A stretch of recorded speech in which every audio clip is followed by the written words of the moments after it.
ਸਾਡੇ ਨਾਲ ਨੇ ਜੀ ਅਮਰਜੀਤ ਕੌਰ, ਰਾਈਟ ਜੀ। ਅਮਰਜੀਤ ਜੀ ਕਿੱਥੋਂ ਆਏ ਹੋ?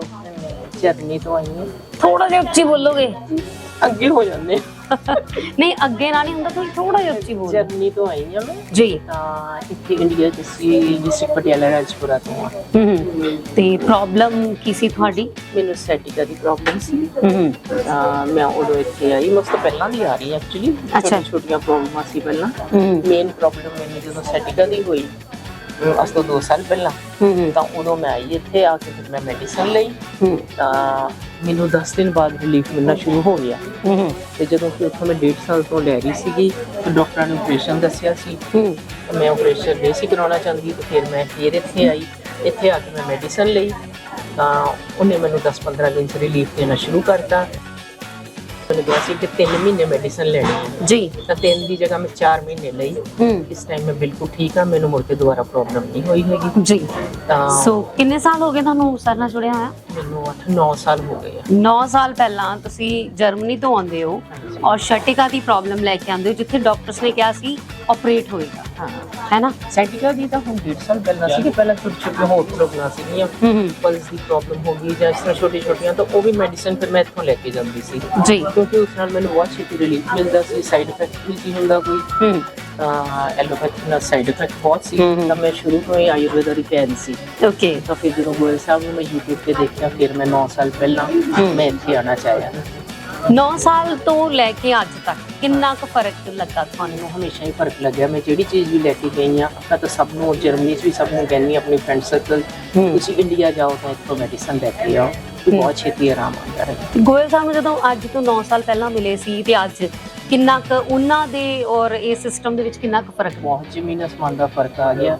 ਉਸ ਟਾਈਮ ਬਿਨਾਂ ਅਪਾਇੰਟਮੈਂਟ ਦੇ ਵੀ ਜਾ ਕੇ 2 ਘੰਟੇ ਵੀ ਨਹੀਂ ਸੀ ਲੱਗਦੇ ਹੁੰਦੇ। ਅੱਜ ਅਪਾਇੰਟਮੈਂਟ ਲੈ ਕੇ ਵੀ 4-4 5-5 ਘੰਟੇ ਵੇਟ ਕਰਨੀ ਪੈਂਦੀ ਹੈ। ਮਤਲਬ ਇਹ ਕਿ ਉਹਨਾਂ ਨਾਲ ਇੰਨੇ ਲੋਕ ਜੁੜ ਗਏ ਆ। ਬਹੁਤ ਦੁਨੀਆ ਜੁੜ ਗਈ ਆ ਹੁਣ ਤਾਂ, ਟੂ ਮੱਚ ਜੀ। ਔਰ ਉਹਦੀ ਵਜ੍ਹਾ ਤੁਹਾਡੇ ਵਰਗੇ ਲੋਕ ਨੇ ਜਿਹੜੇ ਅੱਗੋਂ ਰეკਮੈਂਡ ਕਰਦੇ ਨੇ, ਜਿਹੜੇ ਦੱਸਦੇ ਨੇ ਵਾਕਈ ਕਿ ਗੋਇਲ ਸਾਹਿਬ ਦੇ ਕੋਲ ਜਾਓ ਔਰ ਉਹਨਾਂ ਕੋਲ ਆਰਾਮ ਵੀ ਆਉਂਦਾ ਹੈ। ਤੁਸੀਂ ਖੁਦ ਇਹਦਾ ਪ੍ਰਮਾਣ ਹੋ, ਹੈ ਨਾ? ਤਾਂ ਬਹੁਤ ਵਿਸ਼ਵਾਸ ਹੈ। ਮੈਂ ਕਿਉਂ ਹੁਣ ਵੀ ਮੈਂ 12 ਦਿਨ ਵਾਸਤੇ ਆਈ ਸੀ, ਤਾਂ ਫਿਰ ਵੀ ਮੈਨੂੰ ਥੋੜੀ ਜਿਹੀ ਛੋਟੀ ਜਿਹੀ ਪ੍ਰੋਬਲਮ ਸੀ। मैं क्या मैं उसको मेडिसिन लेके जाऊँ। आप कहाँ से आए हो? मैं पानीपत हरियाणा। पानीपत से आए, क्या बात है। नाम क्या आपका? मेरा कृष्णा। कृष्णा जी, आपकी स्माइल बड़ी प्यारी है। करती क्या आप? मैं हाउस वाइफ हूँ। लगते हैं आप टीचर? हाँ लगती हूँ, है ना? प्रिंसिपल लगती है ना? तो घर में वो प्रिंसिपल वाला जॉब रखते हो? क्या बात है। फिर थोड़ा धाकड़ होती है चोरियां हरियाणे वाली? अच्छा वो नहीं है, धाकड़ नहीं हो? हाँ ऐसे ही है, तो अच्छा। मजाक हो रहा है, धाकड़ हाँ हाँ, क्या बात है। तो अभी किस प्रॉब्लम के लिए आए आप? मेरे हस्बैंड को डिमेंशिया हो गया 3 साल से आए हैं साथ, तो इनको दिखाने आई हूँ। मैं अक्सर इनकी YouTube पे वीडियो देखती थी गोयल साहब की। हाँ जी। तो मैं वो करती भी थी, इनको ऑयल वगैरह लगाना, नारियल का तेल और घी, जो वो बताते थे वो भी करती थी। फिर सर मैंने कहा एक बार दिखा ही है, क्यों प्रॉब्लम बढ़ रही है। इनकी एलोपैथी भी की है ट्रीटमेंट, हेमोपैथी भी, कोई फर्क नहीं नजर आ रहा। तो मैंने कहा चल एक बार इनको दिखा के, क्योंकि फॉलो तो करते ही हो। हाँ फॉलो कर, सब ट्राई कर लिया, आखिर में बचे गोयल साहब। आखिर में बच्चे। तो गोयल साहब के पास आप सब कुछ ट्राई करके भी आ सकते हैं। फिर आप बताएं हमें कि आपको वाकई कैसा लगा, तो आपको उनसे मिलके कैसा लगा? बहुत अच्छा लगा। अच्छा। उनके बात करने का तरीका इतना, क्या बात है।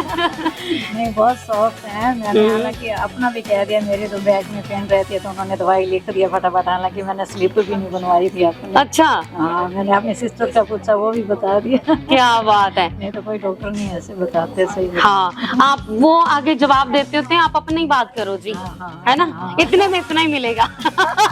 नहीं उन्होंने दवाई लिख दी। अच्छा, आपका भी बता दिया। हस्बैंड आए थे, वो आप वही है ना, अभी आम के आम गुठलियों के दाम।